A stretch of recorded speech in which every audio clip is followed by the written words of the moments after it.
πήγατε να δουλέψετε σαν μαραγκή στη βίλα του Κεμάλ στην Άγκυρα. Δουλεύαμε στο Μουταφά Εμιλίε, μια οργάνωση τουρκική. Και από εκεί ζήτησε ο Κεμάλ 2 μαραγκί για το σπίτι του. Ναι. Και έστειλαν εμάς, εμένα και τον Νίκο. Και έτσι πήγατε στη βίλα του Κεμάλ στην Άγκυρα. Και πήγαμε 6 χιλιόμετρα έξω από την Άγκυρα. Εκεί μας αρώτησε πάλι από πού είσαστε κι αυτά. Μου λέει δεν φταίμε εμείς, εσείς φταίτε. Τώρα μου λέει την ιστορία την ελληνική την ξέρεις? Λέω την ξέρω.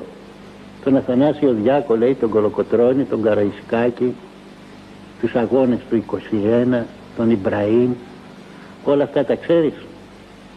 Λέω ναι, τα μαθαίναμε σχολείο. Την τουρκική ιστορία λέει την ξέρεις? Δεν την ξέρεις.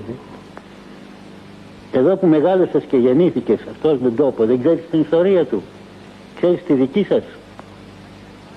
Εκκλησίες είχατε τεράστιες και ο σταυρός ο δικός σας περνούσε στο ύψος από τα τζαμιά τα δικά μας.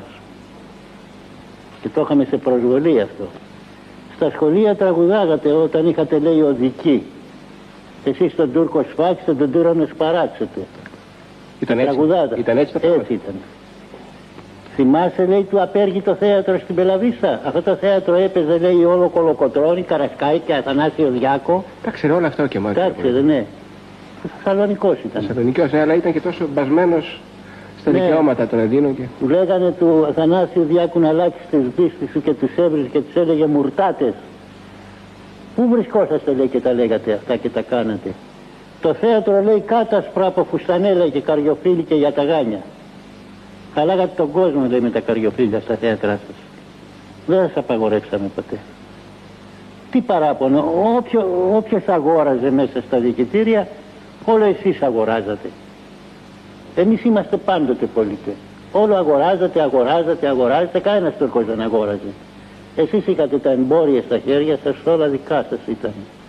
Γι' αυτό τη βγάλαμε Γκιαούρι Σμύρ, λέει. Ελληνική Σμύρνη. Ελληνική Σμύρνη.